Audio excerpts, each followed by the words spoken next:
Attention everyone! The Office of the Prime Minister Communications has launched a brand new WhatsApp channel designed to keep you informed and connected like never before. Get real-time updates, breaking news, and important information directly from the source. With our WhatsApp channel, you'll always know what's happening when it's happening. Joining is easy. Use your phone camera, scan this QR code, tap follow, and that's it. You're in. Be sure to tap the notification bell to never miss an update. Stay informed, stay empowered. Join the conversation with the Office of the Prime Minister Communications WhatsApp channel today.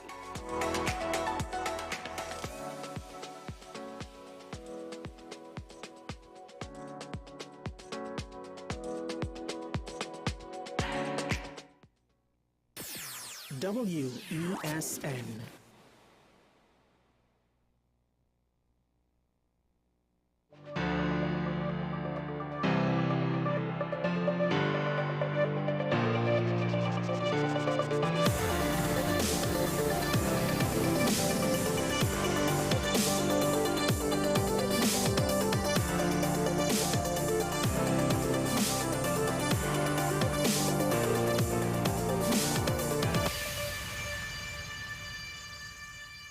Amidst all of the political and economic confusion, all of the international brouhaha, all of the general election hype and the anticipation, another very practical problem, long-term issue has been highlighted once again, and I do wonder to what extent we'll give it the degree of attention that it deserves. That said, solutions, as the minister put it, well, he did not have any, and I don't necessarily blame him, because solutions for this problem are not necessarily something that a government could just wave a magic wand and implement. The minister I'm speaking about is Minister of Health, Terence Dayal Singh, and the problem that I'm speaking about is our fertility rates. A phenomenon that's been experienced, well, if you read enough or you have a wide enough net with regards to what type of news and topics you generally, not necessarily keep track of, but you pay attention to when they come up and are available to come up on your recommended feeds, etc., etc. Fertility is an issue that a lot of developed countries are facing with regards to maintaining their population growth. Because to some extent, the whole social security schemes of first world countries were predicated on the fact that when they were implemented, the population was yay big, but the distribution curve was a pyramid. But now it's no longer so much of a pyramid. Now it's a bit more of a rectangle, because the elderly are continuing to live longer, but young people are having less and less children. And then, of course, the age of large families in certain parts of the world, that is, to some extent, has ended or is coming to an end. It's one of the interesting things, and one could even wonder if it's almost like a self-balancing mechanism per se, because the whole concern about overpopulation of the planet, if anybody still wants to have that concern, I think for the most part, that concern is dead. And the real concern should be the continuation of our species. And it's something that is unfortunately very real for our country, because 2023, fertility rate was 1.2, meaning essentially every woman, I believe, had 1.2 children if you kind of divide it down, right? That's like something like an average. And then 2024, January to November, it was 0.9. Now, generally what you hear is you need a fertility rate of 2.1, because that allows for the replacement of both parents in the population. This is just to maintain your numbers. And the 0.1, that is a statistical little extra there to account for unnatural deaths and premature deaths, right? But for an undeveloped country, apparently, potentially that rate needs to be as high as 3.5 just to replenish or maintain your population, and we are at 0.9. That means that even if there is no murders, no unexpected unnatural deaths, no strange one in a million medical condition that is going to cause younger people or children to die of disease or what have you. That means that if everybody just lives into their old age at 0.9% fertility rate, if that is maintained year after year, our population will start to shrink. Our population of indigenous people, it might be replaced by immigrants, migrants. This is something that to some extent you see Canada pushing for migrants. Certain parts of the world are pushing for legal migrants, because the catch is, what tends to happen is legal migrants tends to be the best of the third world lot, whereas illegal immigrants might be the most desperate, in some cases the least capable. In other cases, they could be very well capable. But it leads to an interesting conundrum now, because on one hand, we're saying we don't want the Venezuelans or the, well, in the past, the Guyanese or the Jamaicans or the Africans or whatever. But, hey, our fertility rate is so low, we might start to need them more, not necessarily to take all 20 million Venezuelans. We can't fit that. But it's interesting that this has come up when the inter-regional ferry or the regional ferry service is expected to start within the first quarter of this year. And it makes me wonder to what extent now, because I don't know if the rest of the Caribbean has this problem, but to what extent now we do need to look at the Caribbean and CARICOM more and more as a singular entity. As much as I look at the European Union and think that is a failed experiment, to some extent it's not impossible to turn it around, right? It all depends on the individuals involved. And now, to what extent will we become better connected with our neighbors so that we could try to continue to utilize economies of scale, not just for basic things like manufacture and sales distribution and market share and stuff like that, but also for the labor market.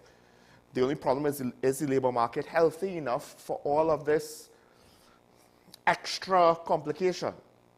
Because I was speaking to some friends on Saturday, and one of the things that they pointed out was, well, America and Trump going after all of these illegal migrants. There are a lot of jobs that these illegal migrants would have done, like certain seasonal agricultural work, that if left, you know, without a labor force, it will have serious impacts on the economy. And my answer to that was, well, you can't necessarily have a situation that's technically against the law that you depend on.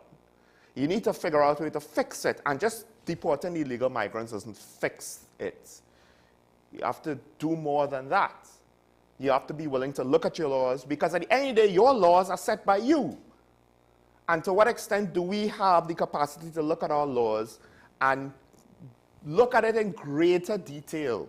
Because one of the things about minimum wage, about a minimum wage, is the fact that it's an attempt, usually how it's implemented, it's a one-size-fits-all solution. The problem is, it doesn't fit every situation.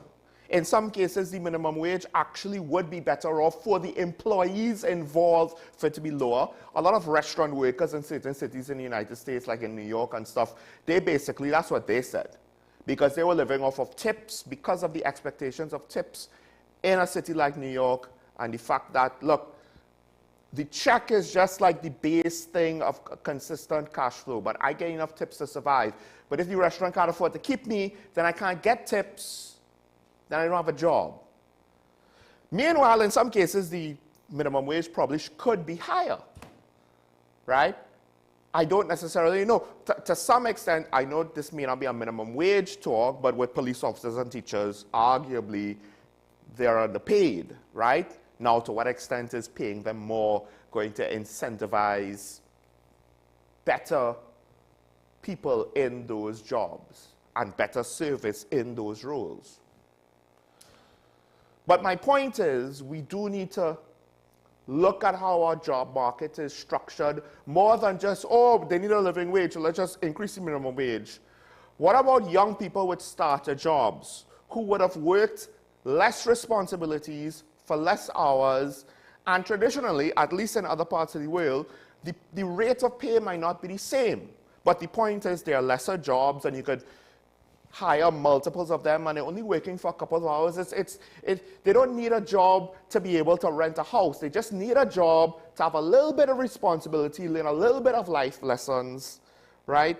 Get a little bit of pocket change and get a little bit of experience. But starter jobs now, which were meant again for maybe teenagers or university students, depending on what part of the world you look at, the minimum wage to some extent makes those situations harder and harder. So one size does not fit all. And depending on illegal migrants, because now we have to wonder to what extent is, after that conversation I had with my friends, to what extent is our economy dependent on illegal migrants working jobs that Trinbagonians don't want to work, all the while complaining that they have no jobs in some cases, because our labor market is out of whack, essentially, because we look down on jobs to way beyond the point that I think is warranted. Yes, I understand, you know, you have, let's say you have your master's, you don't want to be working in a fast food restaurant as a cashier or something like that. But then again, what's wrong with doing that to work your way through university? Why do we have this stigma that it's such a low-end thing? Because we have such low expectations and we perceive such a wide cross-section of our society as peasants, essentially. That's how we, maybe unintentionally or unknowingly, view far too many of us. And thus, amongst other reasons with regards to politics and the eat-a-food mentality and all of that, we have this very unbalanced labor market, which potentially now, given our declining birth rate, may become, at least to some economists' chagrin and others' amusement, more and more dependent on illegal migrant labor, which technically, and the reason why I don't agree with just letting it be, is because technically they're being exploited. And technically they have no rights. And it's one thing to accept a lower than minimum wage, depending on if your conditions allow and warrant that. But it's another thing to then, on top of that, be in a situation where if anything goes wrong, you have no rights. You can't get justice from the authorities because your situation is illegal. The problem is a lot of this is going to take hard work to figure out, because you have to be willing to go through all the details and not just have a one-size-fits-all solution. Case in point, our education system is attempting to use a one-size-fits-all solution. Is that seemingly working well? No. No, it is not. On top of all the other problems it has. But, and this is the ultimate crux of the situation, of why I do not have faith that the current political environment will encourage politicians to deal with issues in minute detail when necessary. And that's because certain low-hanging fruit things that should be on the agenda of any politician who truly says, I will do what's best for the nation, where is campaign finance reform? Because essentially, if you say you want what's best for the nation and you're not willing to even look into reforming political contributions and campaign financing from the private sector, then essentially, to some extent at least, we know that you're a liar. Because you're lying to us when you say best for the nation, but you're not even entertaining this. David Adula has basically called out both parties for that. And I would also go to the crime talks, best for the nation, right? Well, unfortunately, whether we like it or not, the PNM and the UNC need to kind of understand that they're both in government. They both sit in parliament. And for crime legislation, that would have been necessary for them to come together. But neither of them cared enough about you to come together. That is the practical reality of the situation, right? If we just want to take away all the diplomatic talk and all of the niceties, they are not coming together on an issue that they both technically state it's such a horrible issue and we need to do something about it. But we can't come together because the other side is blah, blah, blah, blah, blah, blah, blah, blah, blah, blah, blah, blah, blah, blah. They're like the teachers from Peanuts. We're not meant to understand them because they're talking gibberish. At the end of the day, if you expect us to have confidence that you could lead and unify the nation, how are we supposed to believe that when you all can't even come together? And like I said, I did not see enough from either side to say that either side was willing to compromise, to try to meet in the middle. It was both sides being unwilling and stubborn. So we're not going to get campaign finance reform. And then if they're not willing to do such low-hanging fruits, how are we going to solve issues like a 0.9% fertility rate? We're not. Because we don't have the capacity to deal with a complex situation that does not have an easy solution that they could just throw money at and then tell the public, you see, we did a thing.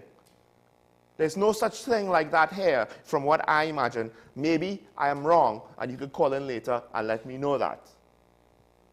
But at the end of the day, unfortunately, a democracy, what makes a democracy really sticky is not, the corruption and all of that crap. It's the fact that individuals have individual freedoms and they express themselves because they have individual will, because they have individual opinions, and it's the getting the consensus together to do anything. That's really what's hard about it. The corruption just takes advantage of that.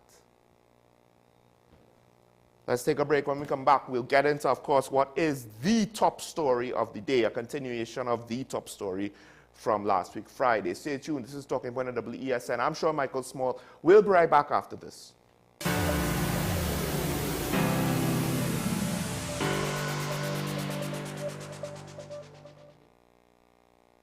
Simon's Musical Supplies Limited. We are the specialist in new and used musical instruments, carrying top brands like Yamaha, Pearl River Pianos, Vinyl and Sabian cymbals, Remo and Evans drumheads and Fender guitars, just to name a few. Also a wide assortment of music books, pan and accessories. At Simon's, we service what we sell. Trust the leader. Call us now at 625-6412 or visit us at 20 Board Street, Port of Spain.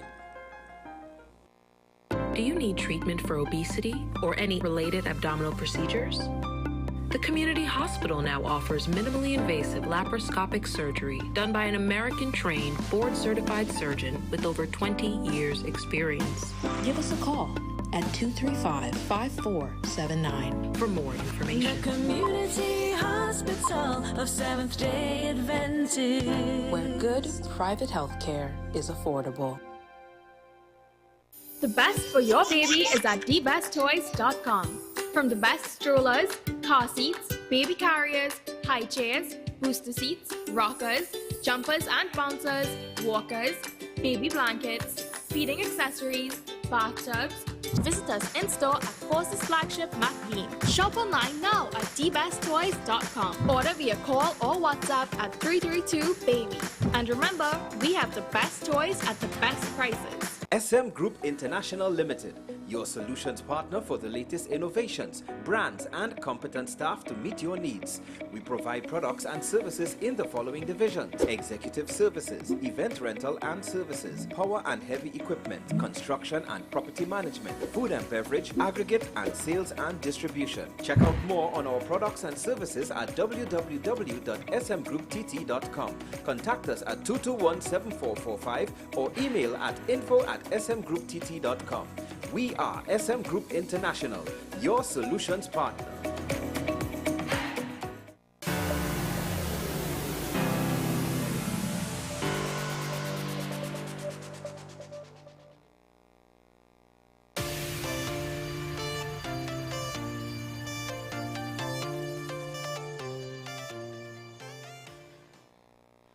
All right. Over the weekend, of course, you would have seen many articles about the commissioner being arrested. What's going to happen to the commissioner? Will she continue to serve as commissioner of police? This is earlier with Christopher. And the answer there apparently is no, she will not. The Police Service Commission has seemingly dismissed current or the former Commissioner of Police, Earl Hayward Christopher, writing to the President to appoint the person at the top of the merit list for Commissioner of Police, Junior Benjamin, as her replacement, right? As well as one of the assistant commissioners is also being tapped to be his replacement. But this is a very interesting situation because Earl's lawyer, Pamela Elder, she has basically said there is no evidence. There is, and to some extent there are questions with regards to when she was arrested, what exactly was she charged with? Which is why at the time there was so much questions about what's going to happen, because given the fact that the DPP said don't charge her and she was released, and given what Pamela Elder, senior counsel, said, there was no evidence. Now, again, we don't know exactly what that means, but it makes sense to take what she says as face value, right? Questioning the competence of this whole investigation, it was even more of a confusion, because if there was clearly a case and she was arrested and she was charged and stuff like that, then it would be obvious, well, we don't expect her to continue to be Commissioner of Police, right? That to some extent would be inappropriate, even though arguably it would not necessarily be fair, but this is not you just having an office job or some basic job. This is a high-level executive job, and for the most part, how appropriate would it be? But given the fact that she wasn't charged, that she wasn't held, that she was released, then what? And now we have our answer. And I believe this answer is basically the Service Commission maybe taking the easy way out. I don't know if they were given instructions to do this. And the thing is, when I say given instructions to do this, I'm not pointing to some nefarious plot. The fact of the matter is, her contract, I believe, is up in May. It's already been renewed twice, because her first year, ironically, was technically a few months, and then she was 60 and she had to retire. So within her first year, like a few months after she was appointed, her contract had to be renewed, then renewed again. There were signs that she was not going to be renewed again. And we are essentially 4 months away from that. So I guess you could say perhaps they were looking at the situation and saying, maybe it's easiest to solve this question, which I'm not going to say it reached the stage of crisis yet, but maybe it was going down that road, if no one did anything with any sort of decisiveness. And the only people who could have done it was the Police Service Commission. So maybe they did it of their own accord, or maybe they were instructed to do so just to prevent the situation where Ayla comes back as commissioner while an investigation that includes her is ongoing, and she is technically the superiors of the people investigating her. To some extent, it's still inappropriate, but it's also unfair. But what are you going to do? And perhaps this was the easier thing to do and the lesser of all evils in this situation. But there's still a lot of questions. First of all, Gary Griffith has pointed out, and I think rightfully so, that sniper rifles are not automatic weapons. At least most sniper rifles are not automatic weapons. I think there are some weapons you could put a scope on, some assault rifles, the larger ones, like a G3 from the old Cold War days. Then you get into semantics, right? And I think there's one specific bullpup model that might have an automatic or a burst fire function, but that's just for the gun weenies who want to be overly technical. Sniper rifles, as we know it, are not automatic weapons. Henceforth, based on the Firearms Act, they don't fall under the classification of prohibited. A prohibited weapon under the Firearms Act, unless it was updated, and I'm not aware, but this is from the Attorney General, the Office of the Attorney General and Legal Affairs, the Ministry of the Attorney General and Legal Affairs. Prohibited weapons means any artillery or automatic firearm. Artillery in this case could be some sort of cannon, which is a lot larger than a sniper rifle. As much as we would we might use the term loosely in, like slang to call a 50 caliber rifle artillery. I don't think that will qualify. So any artillery or automatic firearm, B, any grenade, bomb, or other like missile, so some sort of explosive that isn't covered by artillery, or C, any weapon of whatever description or design which is adapted for the discharge of any noxious liquid, gas, or other thing, some sort of gassing attack, grenade, or spray nozzle, or whatever, right? Because those are just as dangerous as explosives. Unfortunately, it seems as though our law doesn't really account for sniper rifles. My guess would be because hunters use similar weapons, though usually at times not in the same caliber. But this is one of the things about firearms, right? How do you define them? And I guess maybe what they should have done was got into the details.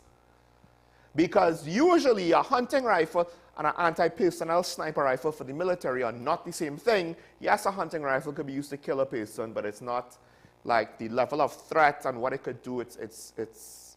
There's a reason why hunting rifles are not just used willy-nilly by militaries for no reason, right? Of course, there's going to be overlap. There's going to be some overlap. And maybe, again, that's why they didn't want to include it. But how much big game do we have that needs high caliber rounds for stopping power? It's not like our hunters go after polar bears or anything like that. So, Gary Griffith makes the point. The sniper rifles are not prohibited, so he implies the question. He says it's not illegal, and he implies the question, what is she being charged with?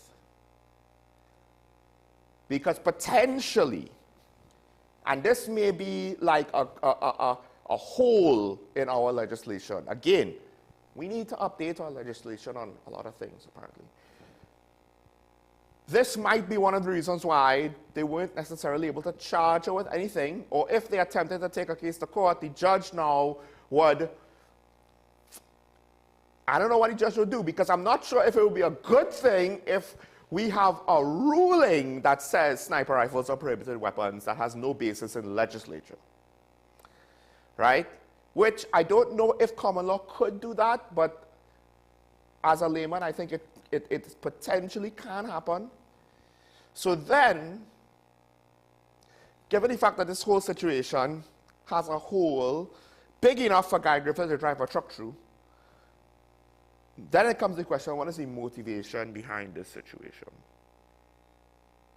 And one of the things that Gary did say is internal politics. He has given examples, he has not named names, of situations where, this is one of the quotes, there was a certain individual, he tried to target someone so that he could be charged while he was a DCP. Then he put a fake report that stopped a man from becoming an ACP to become a DCP. Now, I'm not entirely sure. I think he was being somewhat vague so that, you know, this wasn't being too specific so that the example could then be tracked to a specific situation and then you get the names and all of that. But he's saying this has been going on for the last few years in the TPS. The object now seems to be whoever is the king or queen. Your role is to try to take down that person and your reward is to get the crown. And he said, Griffith claims that when Jacob was acting commissioner, there were moves to remove him from office as well. One of the things that make this situation not necessarily hocus pocus is that apparently when the media contacted Deputy Commissioner of Police Suzette Martin. This is the WhatsApp exchange Guardian Media had on Saturday. Deputy Commissioner of Police Suzette Martin was asked directly, now that the commissioner has been released without charge, does she revert back to Commissioner of Police duties? Martin responded with no. When asked to explain, there was no further response. Then apparently, yesterday, the media sought to distance itself from that comment. from that statement. This is the quote. The TTPS wishes to state that DCP Martin made no such statements and will not be in a position to make any comments on the tenure of the Commissioner of Police. As such, that report is erroneous. This after DCP Martin issued an appeal to not sensationalize the matter and spread misinformation or speculation. Well, the problem is you do a bad job at transparency. That is the police service in general. And to some extent, the government tangentially in this situation, because the government doesn't seem to be speaking much on this matter. The Prime Minister said he was just disappointed in the whole thing. Minister of Local Government said, you know, let the investigation run its course, let it take its time and what have you. But at the end of the day, we are left in a situation back with earlier with Christopher.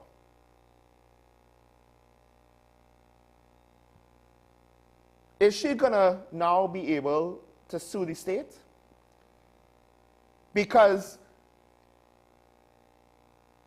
they need to have a case, right? One of the things that Airlink could point to is the Police Service Commission. Now, I think this was for the year 2023 to February 2024, so this could be the previous commission. They rated Airlink's performance as good in the sense of, I want to get the correct, she got exceptionally high ratings from some stakeholders in some competency areas such as knowledge, accountability, strategic direction, and integrity and professional ethics. That's one, integrity and professional ethics. Regardless of what we think of her, regardless of what is currently the opinion of her is in Parliament, in the National Security Council, from her peers and the police, her lawyer, Pamela Elder, could hold up this report from the Police Service Commission saying, high marks for integrity and professional ethics, and then say, what did y'all charge her with? Why did y'all arrest her? Why was she fired? Now, in a vacuum, I'm not necessarily sad to see Airlink go, but not like this. Because regardless of what we think of her, this is potentially infringing on her rights. And if it could be done to her, it could be done to anybody, because this is being done publicly. So while I understand that this may have been the path of least resistance, and her time was up anyway, she was a lame duck commissioner, her reputation, the damage done to her public persona, whether we like her public persona or not, I don't expect the courts to look kindly upon this. More importantly, regardless of if there was a substantial case or not, we have to ask the question why it was handled in such a way. I think Professor Ramesh Diosaran, a former member, I think he might have been the former head of the Police Service Commission or a member, he pointed to the fact that, I believe it was him that pointed to the fact that, look, when you have a matter like this, you need to have all your ducks in a row. And he's asking about I know for sure he's asking about the Service Commission maybe having to be revamped because of the issues, I guess, that we're seeing, and the fact that the relationship between the Service Commission and the Cabinet and Parliament, and in part, perhaps, that's also what's making this whole situation tricky, right? Because technically, DCP Benjamin, for him to be acting Commissioner of Police, it is believed they have a merit list. He's the top of the merit list. Parliament needs to still confirm him, from what I understand. It makes this whole situation very clumsy. I'm sorry, it wasn't Professor Diosaran. It was retired Assistant Commissioner of Police William Nurse. He said matters like this, you know, when you're now going to the alleged offender, the investigator should be ready for 3 events: the interview, to consult, and to charge. And he argued that this whole situation leaves the public to come to one conclusion: to embarrass. And that goes back to what Gary Griffith said. Is this political machinations behind the scenes to get rid of Wheeler?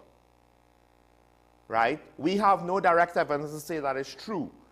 We have a situation with, devoid of any significant information, we can't discount the possibility because it fits.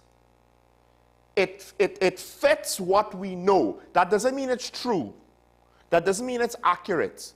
It's just that because we have so much holes, that potential hypothesis does not have anything that will tell us that it cannot work out, that it does not fit, that it cannot be true, given what little we do know. Given what little we know, it can be true. That doesn't mean it is, but as always, we, the public, need to kind of now sit back and hope for the best.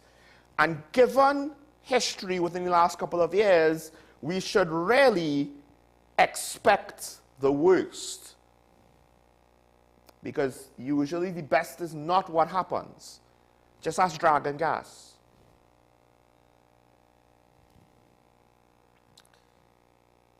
All right.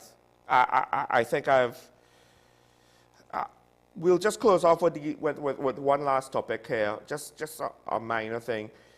There's a whole new rounds, apparently, of deep water exploration. There's 2 product sharing contracts being signed with EOG Resources on the 29th. But the opposition is pointing out, MP David Lee is pointing out the very obvious. Where was the focus on trying to find more of our resources as opposed to focusing on Dragon Gas, which now is up in the air more so than ever before? Now, the question is, to what extent is this argument reasonable? Because on one hand, it seemed as though oil and gas companies weren't necessarily willing to take on the risk of trying to find new natural gas reserves and potentially oil reserves to exploit within TNT's borders. In fact, before the war in Ukraine, they were trying to divest themselves of their whatever position they had or assets they had here. And in some cases, mature gas fields were divested. So, to what extent is it reasonable for the opposition to make this statement? And I would say it is at least somewhat reasonable. The problem is, we didn't necessarily see the enthusiasm from the private sector whenever these things happened. And we have to ask ourselves, to what extent is that due to the behavior of government and how they set it up, and just due to pessimism by the oil and gas private sector? I myself don't know. I don't speak to those industry people to know. So, but it's low-hanging fruit, and at the very least, it is a question that perhaps the government should be willing to answer for the sake of transparency. How is it that everywhere else is getting discoveries and finds, and you are all in on oil and gas, but seemingly exploration and bidding and on all of those processes aren't really given as much attention as we think they are? Maybe behind the scenes they are, but again, transparency works for you. Kind of show us, maybe there's too much failures behind the scenes, that's why they don't want to show us, but it is what it is. Unfortunately, we would like to see where the effort is. Sometimes that matters too. All right, we'll take a break. When we come back, we should welcome our guest. Stay tuned.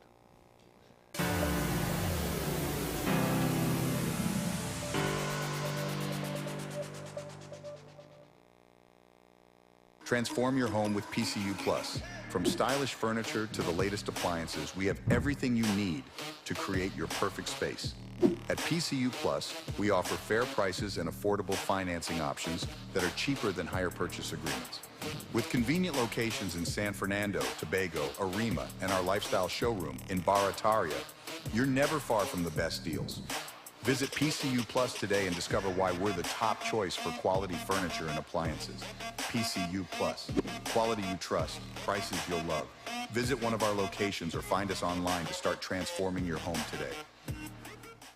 Simon's Musical Supplies Limited. We are the specialist in new and used musical instruments, carrying top brands like Yamaha, Pearl River pianos, vinyl and Sabian cymbals, Remo and Evans drumheads and Fender guitars, just to name a few. Also a wide assortment of music books, pan and accessories. At Simon's, we service what we sell. Trust the leader. Call us now at 625-6412 or visit us at 20 Board Street, Port of Spain.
Join me, Dr. Nalini Kokram, on What's Up Doc, where we discuss all your burning questions concerning health. Trinidad and Tobago is among one of the highest risk group of patients that develop this form of genetic breast cancer. What I'd like to take home from a short interview like this, screening. You must screen. Because it's silent. It's silent. Yeah. And because it's silent, you don't know it's there. What's Up Doc, every Tuesday and Thursday on WESN, Content Capital. You are watching Strictly Legal on WESN Content Capital. Just give an overview of what exactly is that split arrangement. Now you don't need to register nothing. You don't need. We can do that another time. But then it becomes a hit, and then everybody starts to want to claim. The laws that predate many of the independent countries' constitutions are going to be those colonial laws. We know there are an infinite amount of circumstances that would lead to a murder. I have a great idea and I have a great concept, but until it's actually expressed, it does not become intellectual property. Accomplishments or targets of a forensic accountant is to quantify what may have been lost. They believe in different criminals and we manipulated the law and we exploited the system. A responsible journalist will reach out to the person who they have the information on for a comment.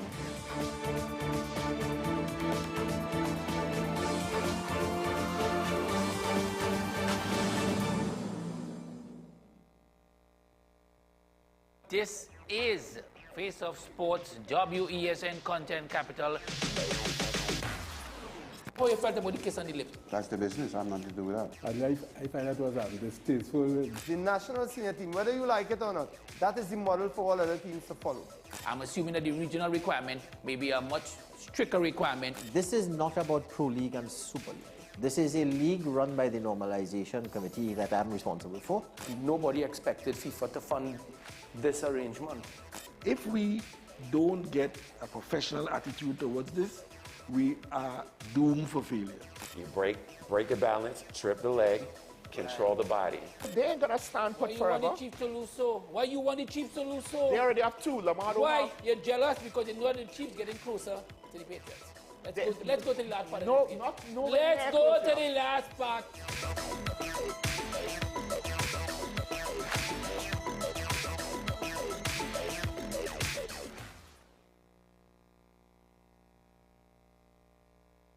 Do you need treatment for obesity or any related abdominal procedures? The community hospital now offers minimally invasive laparoscopic surgery done by an American-trained, board-certified surgeon with over 20 years' experience. Give us a call at 235-5479 for more information. The community hospital. Hospital of Seventh-day Adventist, where good private health care is affordable.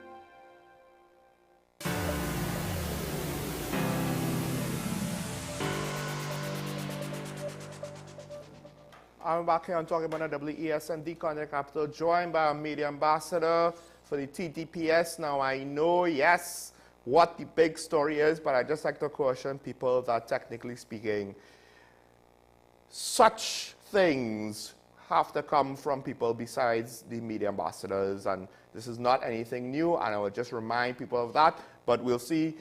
The ASP will answer what questions he can answer when we have the call-in segment. He will be here with us, but in the meantime, he is here to speak to us about some topics that the police need highlighting. So to do that, good morning, ASP Arun. Hi, good day, good day. Good day to you and your viewers. Of course, I can't speak on what's going on with the matter with the commissioner this time.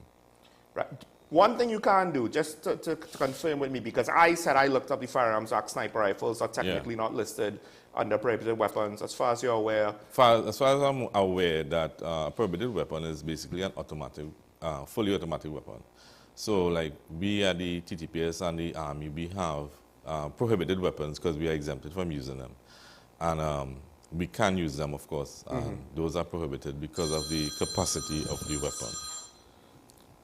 So I apologize for that. Yeah, no problem. Yeah. I mean, we know your job, so to some extent, I don't think it's reasonable to say, have your phone off, because you never know what could happen. But with that said, that actually leads us to one of the topics, well, the topic that you said that you had to speak about today, which was firearm safety. Yes, so what we wanted to reach out to the public and remind them of, that when you're the holder of a firearm user's license, and during this carnival period, you're on the ground, you're partying, you're hanging out, you're drinking alcohol, you must be reminded that you cannot use your firearm once you're intoxicated. You cannot hold your firearm once you're intoxicated. To that extent, you should lodge your firearm at the nearest police station. Before entering any fete, lodge your firearm at the nearest police station, because there are security checks, and you may not be allowed with your firearm into the compound, of course, because it's a private compound. Yeah, this is before you even drink any alcohol. Of course, because the proprietor may not allow firearms on his premises. This is a private premises. This is not a public place. And we are employing persons who are the holders of FUL to make sure that you lodge your firearms safely at the police station, of course, and then you go to your fete. If you know you're going to be intoxicated, if you know you're drinking, you may be intoxicated to the extent you may not be able to use the firearm. You have to lodge the firearm or leave it at home in the safe, where it should be safe. Now, I don't know many people with firearms, and I've never gone with any groups of people where I know someone was carrying their firearm to an event. Is this a new phenomenon, or is this an ongoing thing that has always been an issue? This has always been ongoing. So we always remind persons in the nation to ensure that you secure your weapon. Now, to some extent, there's a version of events where you could say, well, if the gang members are going to a fete and they're out in public, they're probably not going to want to be unarmed.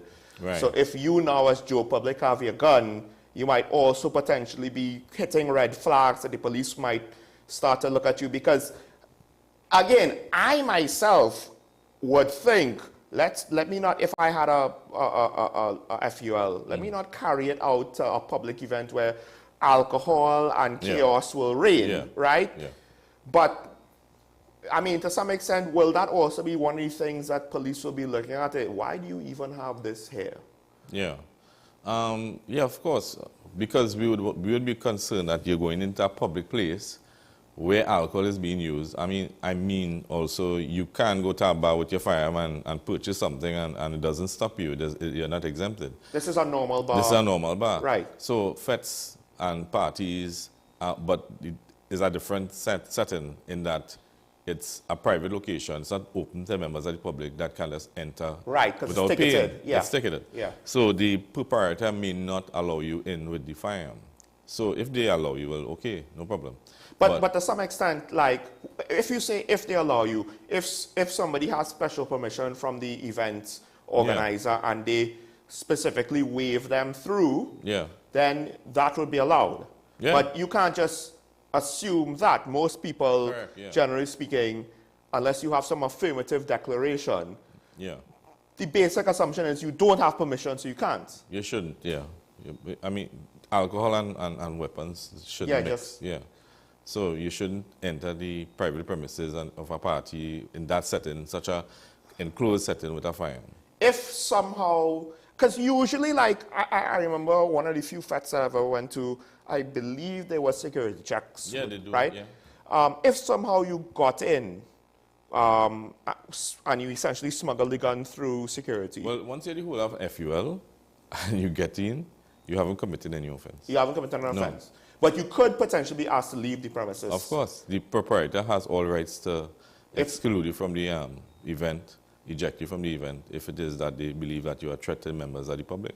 Now, let's just say you didn't think through. You know, you're accustomed to having your... Yeah, it in happens, times like it this, you're happens, accustomed to having your sidearm. Yeah. You know, I think in one case there was a situation where somebody was accustomed to having certain elements of his sidearm and Yeah. it was confiscated at the airport. He didn't actually have the firearm with him. Right. Let's just say you come to the FET now, you weren't thinking, I don't assume it's safe to say I'll just leave it in the car. No, definitely not. So then because what- we have had instances when persons have left firearms in their vehicle and their vehicle gets broken into and their firearm is stolen, they will be charged. Right. That's a form of negligence.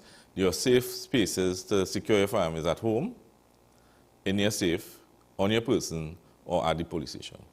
Well, so let's just say I'm trying to get into a FET, the lines are long. Yeah. Would I then have to leave and go to a police station, Yes. or could I give it to the police on scene? In some events, there may be mobile units attached that the police have that you can secure it with them. With like a mobile unit, headquarters yeah. unit? Of course, yeah. That Okay. may be the case. But if not, If then not, you need chances to go. are no. No, they won't be able to accept it. Because one of the things that happens when you hand over a firearm at a police station or maybe a mobile unit is that you issue a receipt. So Right. there's an official receipt To log it. To lodge it, yeah. And then there's an And you get official a place receipt. to put Yeah, it. of course, As there's a opposed safe. to, well, I'll just have it on my belt. No, yeah. Randomly. And then the police officer isn't exempted to hold your firearm because it's your firearm. Yeah, so right. it must be a safe place. Now, I mean, I guess there are concerns about it with regards to FET or Carnival itself. Yeah. On the road. Of course, I have known persons who have lost firearms because they are jumping up and down in a juve ban. And we had to help them look for it, and of course they were charged. Yeah. So, I mean, is it legal to carry your licensed firearm during Juve and Mass? Yeah, there's nothing barring you from holding Despite your the fact that technically it's the same situation, chaos and alcohol. Of course. Right? Yeah. But if it is an offense to be intoxicated and have your firearm on you. Right. Yeah. So you could be in Carnival, but Jumping if up and down, you yeah. could jump up and have a good time. Once the police engage you and they discover that you are intoxicated, you can be charged for having your firearm while it's being intoxicated. And you can't just hand it over to somebody else. No, you can't. There's an offense of transferring. It's called transferring. No firearm holder, not even your spouse, not your relative, nobody else, you cannot hand over your firearm to. I mean, there are emergency situations. You're getting an accident, you're injured, and what. Right, yeah. Yeah, they can secure it for you. There's situations that could call for it, but in general, tripping on the road, you can't give it to your wife, you can't give it to your girlfriend, you can't give it to a friend. No, cannot.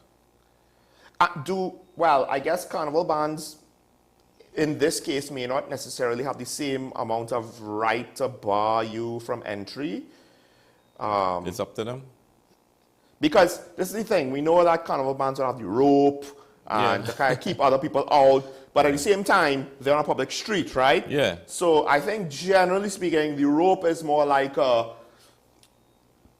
it's a formality, and don't be that rude guy that's gonna look like a complete donkey, right? Of trying to push his way into a band that he didn't pay for, because everybody probably gonna look at you funny, like, what are you trying to do? Well, that's the purpose of the rope. Right. Yeah. But now, let's just say, I paid to be in this band now, and I decide I want to carry my FUL for whatever reason. Yeah. Right?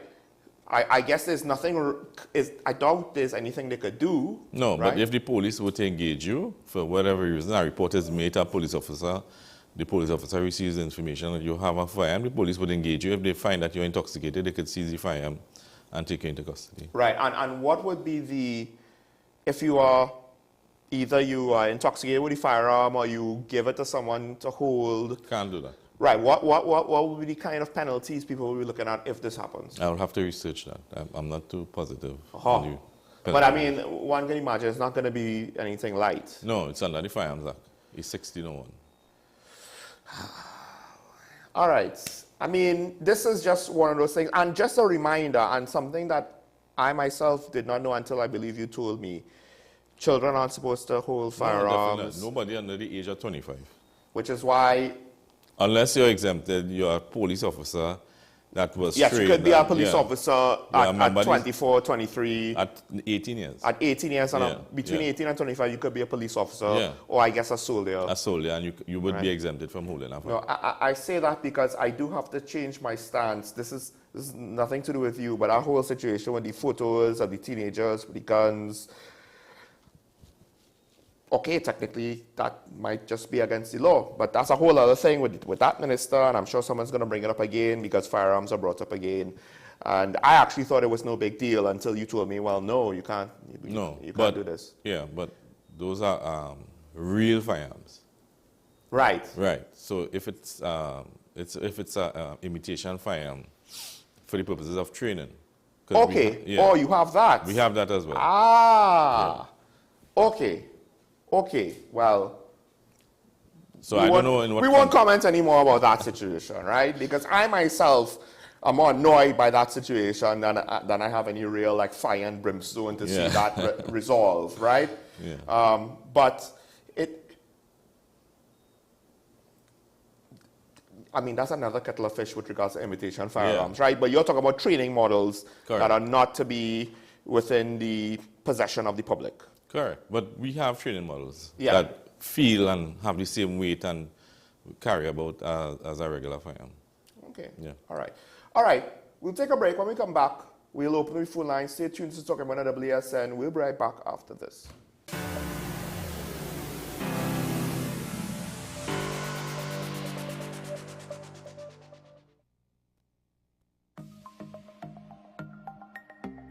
Knowing how to tell authentic is as easy as 1, 2, 3. Find it, match it, search it. Step 1, find the style number on the tag. Step 2, match the style number inside the jersey with the number on the tag. Step 3, search it. A quick Google search of the style number will verify the jersey is authentic when the search results match the jersey being searched. Don't be fooled by counterfeit jerseys. Before you buy, remember to find it, match it, search it. Fan Zone, 2 locations nationwide. Center City Mall, Chaguanas and Movietown, Port of Spain. Nationwide delivery available. SM Group International Limited, your solutions partner for the latest innovations, brands and competent staff to meet your needs. We provide products and services in the following divisions: executive services, event rental and services, power and heavy equipment, construction and property management, food and beverage, aggregate and sales and distribution. Check out more on our products and services at www.smgrouptt.com. Contact us at 221-7445 or email at info@smgrouptt.com. We are SM Group International, your solutions partner. My name is Dr. Stephen Carroll, the CEO at Community Hospital of Seventh-day Adventist, and we are committed to making good private health care affordable. For all your medical needs, including dental, radiology, laparoscopy, behavioral and mental health, along with many other services, contact us for more information at 235-5479. Community Hospital of Seventh-day Adventist, where good private health care is affordable.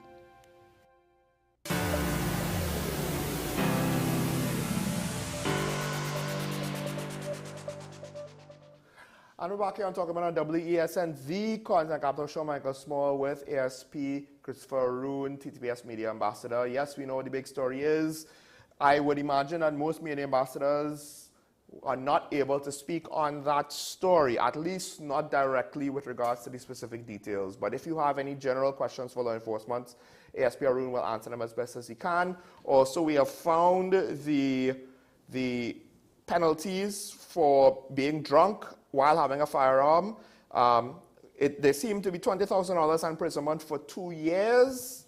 So it means, yeah, that means it's a summary offense. Right. So the officer can take into custody because once it happens within his view. Right, so the phone lines are open. You can call in and have your say. Word to the wise. We know that things are, you don't feel safe, but guns and carnival don't mix. Let's just put it that way. Let's just say it what it is, right? I assume this will also be for things like going on in the grandstand, like Panorama that we just had, and Calypso Monarch and stuff like that. You could be refused admission if you have a firearm, correct? Correct, yeah. Yeah, that will all depend on the event organizer as well. Yeah. It's not a it's a public space, but it's not a public space. It's a controlled space. Yeah. It's ticketed. Yeah, and the presumption is that you would be engaging in alcohol, and they would not want it to mix. So yeah. And again, don't leave it in your car. No, we've seen many times.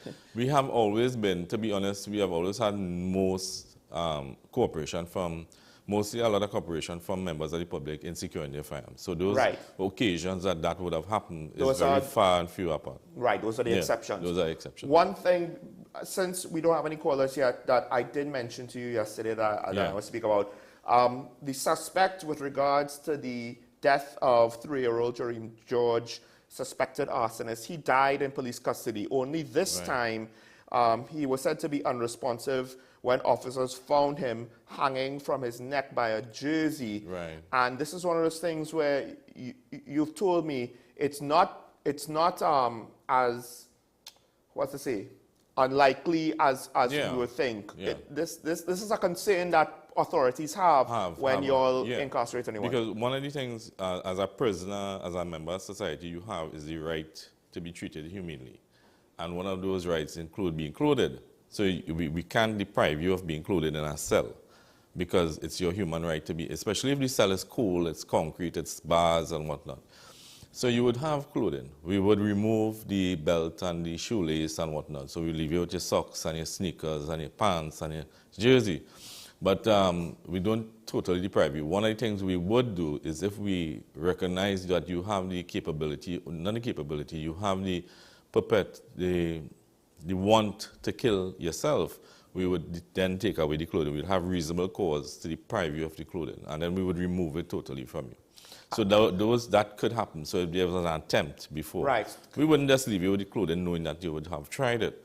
But in this case, we're not sure if, I can't say if there was an attempt and they didn't do it, but nonetheless, it does happen often where when persons commit suicide in police custody, it's because they use a form of clothing that we did not deprive them of. Right, and this is one of those things where, you can't just simply say, well, to prevent this, you're going to just take away your clothes. This is one of those catch-22 situations where, I mean, that would be horrible treatment and the public wouldn't stand for it. Exactly. So, because then, if we were to remove all clothing from all prisoners, they would have a case to sue the state for unreasonable punishment and whatnot. And then to some extent, you're right, it would be very much an assumption, that wouldn't be proven. And, so there was no reason, but if we have no reasonable belief that you're going to kill yourself, then we would leave you with your normal clothing, your jersey and your pants. Yeah, and in this case, folks, I'm willing to think that, I know there'll be conspiracy theories over this one too. I'm not willing to go there because it fits, given the motivation for the suspected arson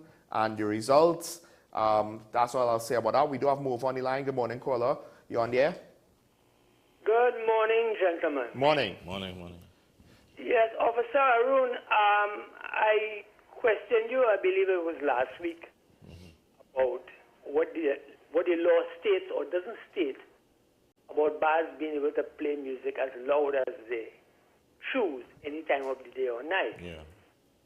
Your answer to me was that, as far as you're aware, once they have the bar license and the cut license plate, there is no law to stop them. Now, I want to tell you this. First of all, I disagree with you because I would have Googled the laws and I have seen where, in my opinion, I'm not a lawyer, where there are avenues that can be used. Nonetheless, and let me just add, a police officer who is a lawyer came on a program live a couple years ago, and he said that certain law could be used. Nonetheless, that is water under the bridge. But I just want to tell you something, and I do think Sean and yourself are aware of this. For you to, that statement that you made in 2025, I just want to make you think about it. To me, that statement is akin to you saying that, hello, there's no speed limit in Trinidad and Tobago. Once you have a driver's permit and insurance, you could go as fast as you can. That is what that statement, in my mind, is similar to. In respect and of that speed limit. That, sir, Go ahead. should. Hello? Yes, go ahead. Keep going, caller. That should awaken the minds of the hierarchy of the police service. It should also awaken the minds of a sleeping Attorney General that this is a situation that is untenable. It cannot be allowed to continue. Sir, there are people who are being threatened, who are being harassed in their homes simply because they are standing up for their rights as citizens to enjoy peace and quiet in their homes. Let me repeat, this is a basic constitutional right that we are not enjoying.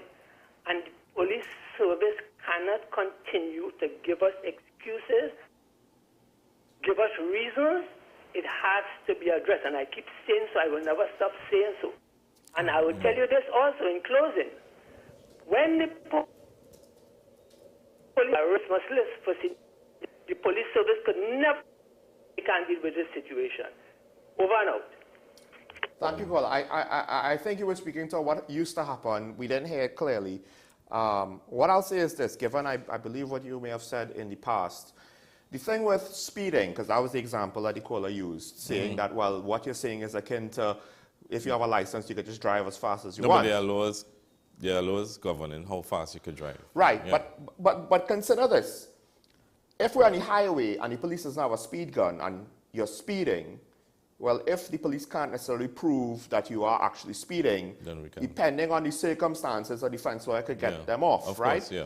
Now, granted, if a police car is driving at 100 on the highway for whatever reason, and they see a car overtake them, then you would have a basis of comparison. You could maybe use that as evidence, right? Maybe, but it would just be reasonable cause to believe they're speeding. It doesn't mean they're speeding, because your device in your vehicle, in the police vehicle, isn't calibrated to the extent that it could use it as technical evidence in court. You can go to court and say, well, my speedometer in my police vehicle was at 100, and the car that passed me had to be. So you're making an assumption, right? And that the device that is in your vehicle is calibrated. So it's technically not evidence. Now, I mean, if you want to go into the weeds, you could maybe use camera footage and then utilize mathematical calculations. There to are work things mathematical out, calculations right? that they use. But you still need that physical evidence. Yeah. And now, the thing is, he did mention it's your constitutional right. It doesn't mean it's a criminal offense that the police must operate within the ambits of the law. Right. So the ambits of the law tell you, listen, there's nothing that the police can literally charge you for playing music loudly in a bar. Yeah. Now, under the, I think with COT and these EMA officers, they have devices that they could come in and there's a... That's what I was getting into, a decibel measuring. Correct. And if you exceed the decibel, they can issue a ticket, I believe, or they could summons you before the court or whatnot for exceeding the limit. So there's no criminal charge. I can't come in and arrest you for playing music loudly. So as I said before, there are avenues, and an attorney, as he said, would have advised that the police have avenues to operate within. So one of the avenues the police may use is to implore the person who playing the music to lower the music for the sake of the residents in the area. The other avenues is that you go before the court before the licensing committee when the renewal of that bar's license coming up and protest or object to the license being granted. And that happened in Tobago a long time ago. Yeah, I've seen it happen in other districts in Las Lomas. There was a restaurant in the Crown Point area, and the new owner wanted to add a bar. And right now, that area is where there's a local casino and several bars and a lot of loud music now. But I'm talking like 10 years ago, the then owner of Pelican Reef, which is now a Republic Bank, he wanted to do that. And the community basically, they had an issue with it, and they successfully took him to court. And the judge eventually successfully pulled his liquor license. Right, and then that kind of shut the whole thing down. I have seen officers respond to reports and beg the owners of the bar to lower the music, and some of them refuse. So, of course, yes, then there's the question of who is protected by what level of corruption in what area, and we're not here to speak about that. No, and the attorney would come and say, well... Yeah, we're here to speak about the fact that, look, technically speaking, because part of it is the average police patrol doesn't have a decibel measuring tool to say, right, it's similar. Now, you could argue they should all have speed guns. I won't get further into that. But with regards to sound measurement, I think, caller, this is one of those cases where the system is broken because in the past, and I speak to I kind of say this every now and then to the professor in Chaguanas when he speaks about the public service. In the past, things worked. Because in the past, people didn't try to take advantage of the system. But human nature is you give them an inch, they'll take a mile. Okay, the first people didn't take a mile. The second set of people didn't take a mile. The third generation, but we've reached the point where now enough people kind of figured out, hey, we want less. Right? We kind of say, ooh, we want less, ooh, yeah, like if that's that thing. The problem is then now you take it too far and then now you start to affect other people around you. And the laws probably need updating in a situation like this in order to get a more practical solution to the problem. And that maybe should be the complaint in the long run. But the legislation has a whole other story. We do have a caller on the line. Good morning, caller. You on there? Good morning, caller. Caller, good day. Hello? Hello, hello? I think I heard that we were connected to a line. And hello? Hi, good morning, caller. You on here? Yeah, morning. Good program as usual. Morning. You hear me? Yes, we hear you. Go ahead. Right. I haven't called the program for a long while. I now tune in. Right? And I love what you said. The system has been broken. The system has been broken because the EMA has the authority with equipment to deal with that loud music. So here what they're supposed to do. When the person calls, you think the citizen who's been affected and the police arrive on the scene, they must have a contact and communication with EMA. At the same time, moving into that area to check the decibel. And they would have to, when the police give the instruction, well, you have to lower down the music because you're above so-and-so, or if they prefer charge, they have the authority, so that will work in conjunction with the EMA. So I love how you say the system is broken. It's not that they have the authority to do this. The authority where they could be charged under the EMA. Right? Good program. I locked on and listening. Thank you, caller. Yeah, I think... well, we have done that in the past. When I was working in Cunupia Police Station, we did that. Right. And we worked in conjunction with the EMA, and we brought them in, and they assisted us with dealing with that situation. So, I mean, could you speak to what the hold-up is? Since no, I'm not happen. aware of their situation now. Right. The EMA police, I haven't really seen them around a lot. So I'm not sure if the station uses it. But the officers would tackle the situation on a case-by-case basis. And I would expect that they would employ the services of the EMA if they have to. I hate to say this, and I know, caller from over, you don't like this. And I'm not using this as an excuse, but again, we've normalized it because we've accepted it to some extent. And what happened is over time we accept more and more and more and more. And now we've reached the point where it's regularly unacceptable. But then what do we do about it? And it seems as though we have a way to solve it, but for whatever reason it's not working. And at some point we do have to go to the people in charge and say, well, why is it not working? What you could probably do is speak to the inspector in charge of the station and ask him to work with the EMA police. Well, he wouldn't know, and I'm seeing that there are occasions when the inspectors and the officers in charge or the officers at the station would work with the EMA police and go out on exercises to deal with those situations. So you see that on an ongoing basis. But in totality, I'm not too certain why there is any hesitation with EMA or to work with EMA to get it done. I'm not too certain Now, if that is even a situation right now. But based on the complaints I'm hearing here today, it seems that it's prevalent. Now, the situation in Tobago that I was speaking about, I don't know if they went with the bar license renewal or if they had a lawsuit. Oh. So I can't remember okay. What exactly was the nature of the court matter. Yeah. Just that they were successful, right? And to some extent, I would argue, even if the police were able to come in and tell them, you would probably still have to go through some sort of process that would involve the courts over the long term in order to get you a final solution, at least as it is right now, especially as it is right now. So, as I said, if you're just dependent on the response, the patrol response to come in and stop the music, you may not be successful with that. It will take... But they'll probably try to skirt the line, and they'll have to call the police multiple times. Even if they could get them to stop and write up reports and issue tickets, it will probably still end up going to court, depending. We have Cure up on the line, I think. Good morning, caller. You on here? Yeah, hello. Hi, morning. Yeah, holding on. No, you're on here. Go ahead, caller. All right, yeah, moderator. I called back. I forgot to mention something, and I want to ask the officer there, right? Because you mentioned something about Tobago and some years ago. I did, yes. Court, right? But I won't call the name of the place, right? Opposite Jade Monkey, it have a bank. Yes. And opposite the bank, and obliquely, left and right of the bank, there were bars, right? I'm not calling no name. It have a bar there particularly, because it'll be up there regular, almost every 2 weeks. And here now, sometimes I come out from Jade Monkey 2 o'clock in the morning. If you hear any kind of music suggestive and talking about woman anatomy and the past, I won't mention to say what they'll say. But here now, so I tell that guy, I said, but if I was to bring a friend to Tobago and say, well, let me go down the Western Iran line, that's the kind of music I hear. I want to ask the well-learned lawyer, if the police have any authority to deal with that kind of loud and suggestive music they're playing. It's very loud and nasty music. I want to hear the view of the officer. Thank you. Okay, caller. Yeah. Well, it depends on... how explicit? Yeah, because obscene language is against the law.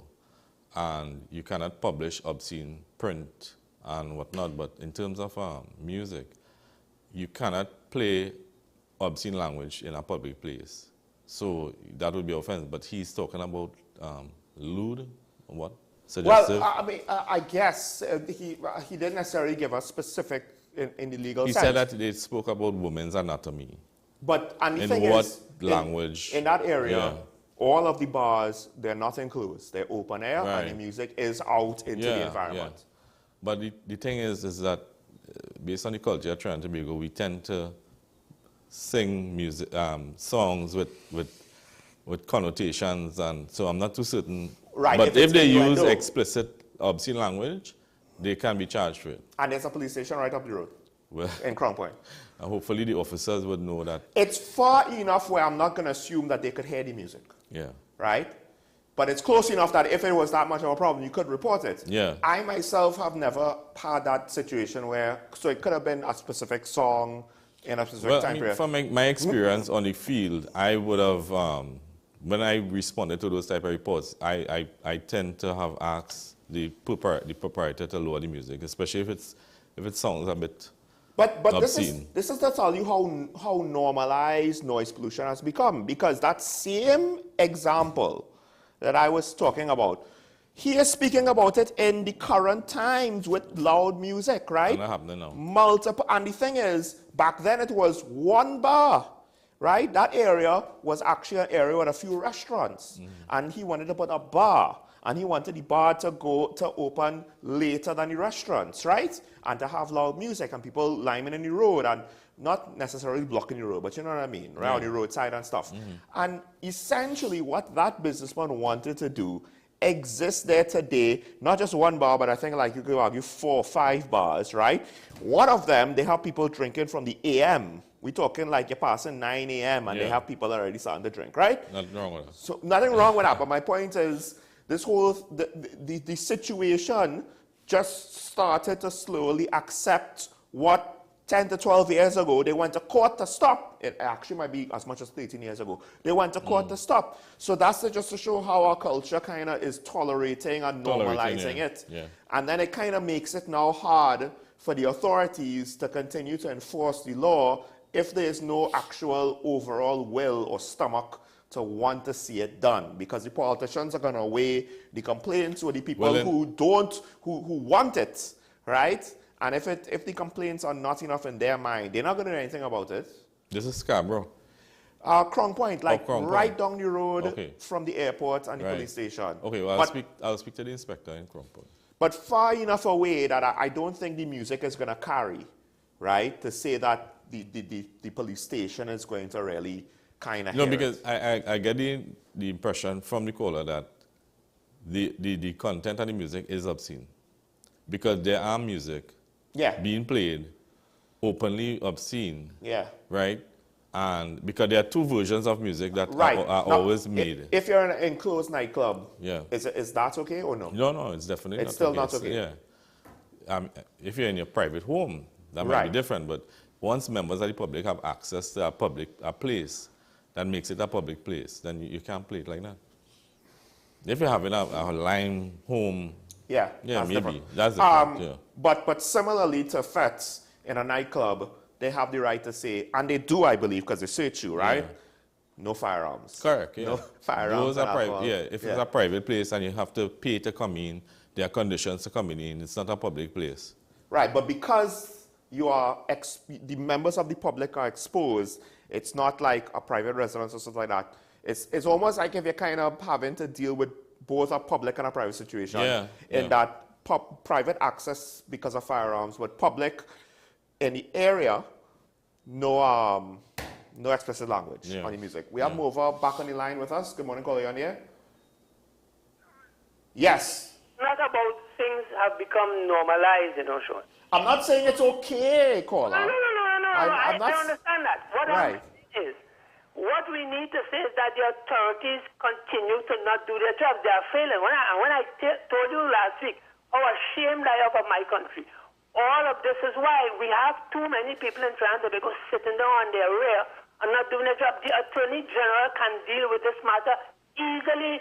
No journalist is going to has saw it fit to question this man, call him out. What you're doing, you're only sitting there and just doing whatever, being a lackey of the government, and you're not dealing with laws to assist people in their lives, in their normal everyday lives. How can you expect someone to be paying property tax and they cannot enjoy the peace and quiet in their home? This is a serious thing. This is nothing to just discuss. And I want to tell Mr. Officer Aaron, listen to me. I have walked that whole gamut you're talking about, going to the EMA, going to this one, right, going to the senior officer. I've gone through all of that. I've seen more than one senior officer. I have gone to town meetings. I went to a town meeting almost 10 years ago, all right, and I raised the issue. You see what they're speaking about, the lewd lyric? I was walking through Port of Spain after one afternoon, and there was a vehicle going across Park Street.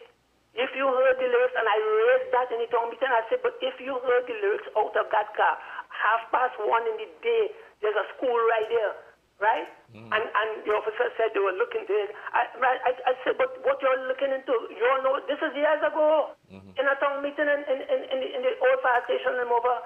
People only talking. A woman stood up there and she raised the issue about the cars down in the Vale and in the drive.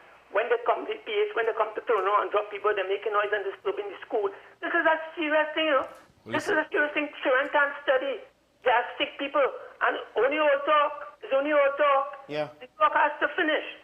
You see, the thing with obscene language, the officers also have discretion. So with obscene language and discretion, the officer can warn you to stop playing the music. Yeah. And that's one of the first options they have. So they speak to you, they sternly warn you about it, and you stop the music. It's okay. The officers have done what they're supposed to do. It's not that you must lock up and you must charge. It's not that case. And this is why I say, it's not so simple, even with the laws in place, to get compliance. So, yeah. Do we have another caller, by the way? We have Kira up on the line. I guess this is Kira calling back. Good morning, caller. You on the air? Yeah, hello? Yes, morning, caller. Yeah, I call back. I wanted to verify. Hello? Yes, go ahead. Go ahead. Right. I just wanted to verify to make it clear for the officer there. When I said lewd and suggestive music and some had obscene, you know, a DJ playing music, he wouldn't be playing a song with obscene straight out, long. You know the system now they could mix and cut and what. But they have some with obscene, and they have the majority of them. What they're playing is the lewd and suggestive one, talking about the woman autonomy. I don't want to call the part of the woman that they're talking about. Pull off this and pushing that. You know the song we're talking about, right? No. So it's not that people come in and accustomed and getting used to that now. It's because the police officers in that district is not making patrols and checking on these things and asking them to lower down the music or take it off. Because if a police officer in uniform give you instruction, hand signal to stop your vehicle, and he didn't stop, you know what the officer had the authority to do. Yeah, that's fair. But that's a different. That'll be under different laws. Yeah, so. the offense will be failing to comply with the instructions of a police officer. But the thing is right, that... but when you're going to the bar with the EMA and you tell them, after the EMA check the loudness and you observe the report where they say they're playing lewd and suggestive, and you as an officer give them instructions to lower down the music and they don't lower it down. What authority you have now to deal with them? No, the officer can't arrest them. There's no law catering for the police officer to arrest them. Right. For not complying. It's kind of like the sniper rifles things. One would think sniper rifles should be a prohibited weapon, but technically, at least as far as we're aware, there's nothing to specifically point out that it is. What happened is that the officer would go to the licensing committee meeting or the matter before the court when it's up for renewal and explain to the court this is what happened on a particular date. Again, but the officer doesn't have the right to arrest the person if they don't lower the music. I think we need to understand that some of our laws, they were written at a different time, right, with different realities, where we didn't have some of these challenges. Like, I think there was one of the kids that did well in SCA this last cycle gone. One of the reports last year was that they moved because of a bar, right? Just to highlight that, right? But like, how many bars were in communities playing loud music and essentially disrespecting the community?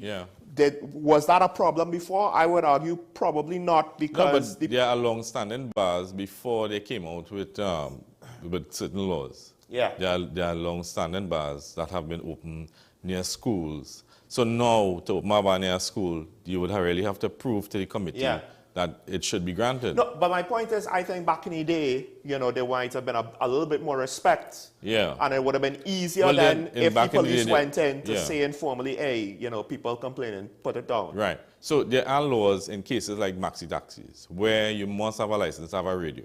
Right. So you can't just have a radio in a maxi taxi. You can't just play a radio in a maxi taxi. You have to have a permit indicating that you can play, that allows you to play a radio in a maxi taxi. But as in a bar, there's no permit required to play, to play music. Play music. And I just want to point out, I don't necessarily subscribe to the fact that it's all the age's fault. If it's an enforcement issue, then you're talking with the executive leadership of the various arms, like the EMA and the TTPS, and then maybe national security people, National Security Council, Cabinet, the Prime Minister, the Minister of National Security, all those people. The AG would just be like a part of that as a member of Cabinet. If it's a legislative issue, you have to look at the Cabinet and the whole Parliament. You can't just signal it. I think there's no direct legislation that caters for dealing with the situation. It's about using available avenues to deal with the situation. As I said, there's a committee, the licensing committee that's in the court. It's about the police responding many times and asking the proprietor to lower down the music. It's about the complaints of the residents. The police could literally go and park up and put on the siren and the blue lights and harass the situation, but that's not the best situation to how to deal with with that. One of the things that would be interesting, if anyone is willing to do it, I'm not sure that there would be, is that with property tax, because property tax is based on rental value, and one could argue if there's, you know, regular loud music, my rental value will decrease depending, and then potentially someone could challenge the evaluation on the basis of that. And that's a civil action. It's not criminal. That's one of the things. And then the other thing is, again, who is able to potentially have lawsuits against some of these bars. But I won't necessarily advise that, because I've heard stories where when people complain about noise pollution, there have been reprisals that then it escalates the situation, and that's a whole other kind of fish. And one of the callers spoke about a vehicle playing music loudly, and the police just not dealing with it. But as I said, there's discretion. So if the police come across a motor vehicle that's taking this, you a ticket. There's a ticket for playing music loudly in a vehicle. But that's the thing. Usually what happens with sound pollution cases abroad, as far as I've heard, where they would have different laws, where the police can tell them to lower the music down. These types of offenders, they ain't gonna comply unless you force them. And what that means is they'll lower it down for the police, and then at some point they'll raise it back up, and they'll call police again. And then depending, would there be police available? Will they be frustrated? If everything lines up well and the police are not busy trying to deal with something like a homicide, because they're not going to go to a noise complaint if they have a bigger crime to deal with, right? And they come multiple times, then maybe there'll be a ticket, then maybe there'll be a court matter, right? But again, it'll take a lot of effort. That's not just one phone call to the cops for it to be over with. Because if that's all you're willing to do, and I'm not saying over that you're limited to that, but just in general to people out there, if that's all you're willing to do, just call the cops once if they do anything about it, or if they do anything about it but it's ineffectual, you'll just put your hands up in the air and say, I don't know what else to do. No, listen, if you have a situation where there's loud music, it's harassing you, you call the police, let them come in. Yes, there are situations, the police won't be able to always respond in a timely manner. Yeah. Like, for instance... would it be logged? When you call the police on something like this, will they log it? Yeah, of course, yeah. Right. Especially if you call 999, everything is logged. And that's the thing. One of the benefits of that is, let's just say it ends up in court. It's evidence. It's evidence that you could say, hey, all of these complaints, even if it's the bar license renewal. Yeah. All right, we're over time, so with that said, we'd like to thank the two callers engaging on this topic. It's one of those things where there are a lot of people, and I think it's becoming a growing problem, so we'll have to see if politically any politician will have the belly to tackle it. I don't think so anytime soon, because again, we've normalized it culturally. We didn't get the name of the bar in Crown Point. Well, you said it's opposite Jade Monkey.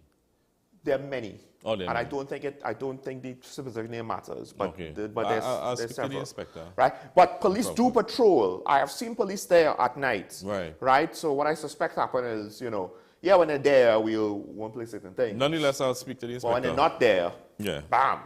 But thank you, SPRO, for joining me once again. No problem. Folks, it's Talking About WSND Content Capital, reminding you to make today a good day despite all the negative news out there. Mr. Shaw would encourage you to try. Remember your allegiance to the Republic and to each other. Stay safe. And remember, it's nice to be nice. We will see you tomorrow. Bye-bye.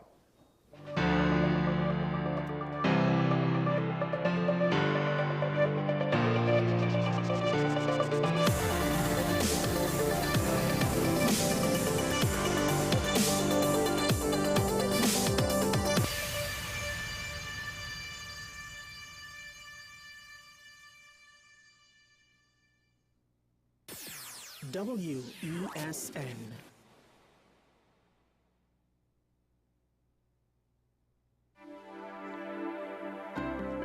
Hi, I'm Claudette, radiographer at the radiology departments at the community hospital.